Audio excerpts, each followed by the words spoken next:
यह बात दुनिया भर के बच्चों के हृदय पर राज करने वाले वॉल्ट डिज्नी की है। उनका जन्म 5 दिसंबर 1901 को हुआ था।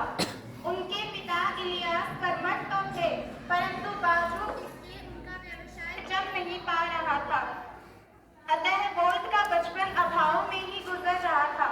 न खेलने को खिलौने थे, न अच्छे वस्त्र।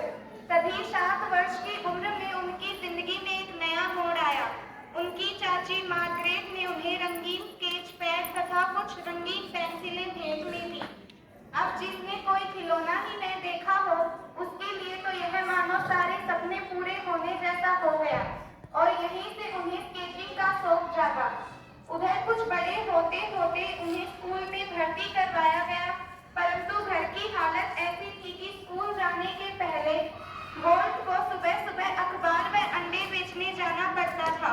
दिन भर का यह हेक्टिक शेड्यूल वॉल्ट को बड़ा थका देता था। वैसे यह कष्ट उन्हें लंबा नहीं झेलना पड़ा। घर के हालात ने उनकी स्कूल जल्द ही छुड़वा दी, और उसके साथ ही वे पूरी तरह से पिता के साथ कामकाज में लग गए। लेकिन इधर घर घर जाकर अंडे व अखबार बेचने जैसे कार्यों ने उन्हें कड़वे अनुभव भी दिए। सड़कों और घरों में उनके स्कूल के कई मित्र टकराने लग गए। निश्चित ही यह बड़ा एम्बरेसिंग था, परंतु वो हंसते हंसते यह सब सह लेते थे। कभी किसी बच्चे को खिलौने से खेलते देखते तो क्षण भर का दुख पकड़ लेता, लेकिन फिर जीवन की वास्तविकता स्वीकार कर लेते। परंतु परिस्थिति वाकई कठिन थी। खिलौने नहीं थे, न सही पर खेलने कूदने के लिए कोई मित्र भी नहीं था। उनके पास बस अपना मन बहलाने हेतु जब भी मौका मिलता, घर के पास से गुजरती ट्रेन को देखकर उसका स्केच बनाया करते थे, और यहीं से स्केच बनाना उनका शौक व ट्रेन उनकी ड्रीम बनकर उभरा। लेकिन जीवन की कठिनाई ने उनसे ये दोनों ही छीन लिए। उन्हें पिता के साथ भी अनेक कार्य करने पड़ रहे थे, और कुछ बड़े होने पर अनेक नौकरियां भी करनी पड़ी।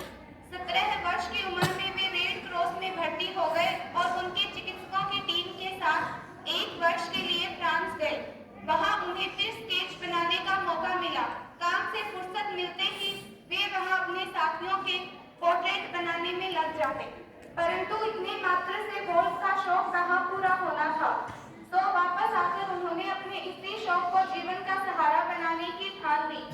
फिर तो अखबार में कार्टूनिस्ट की नौकरी भी की और एनिमेशन भी सीखा। अपने कई एनिमेशन स्टूडियो भी खोले, लेकिन एक या दूसरे कारणों से सभी बंद हो गए। फिर भी वॉल्ट हताश नहीं हुए।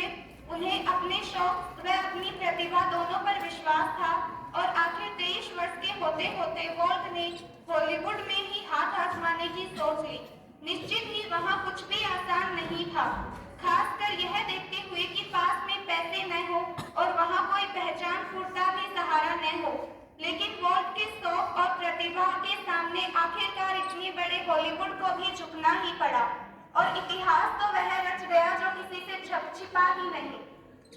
खैर, यह सब तो ठीक, परंतु असली बात तो यहाँ से शुरू होती है।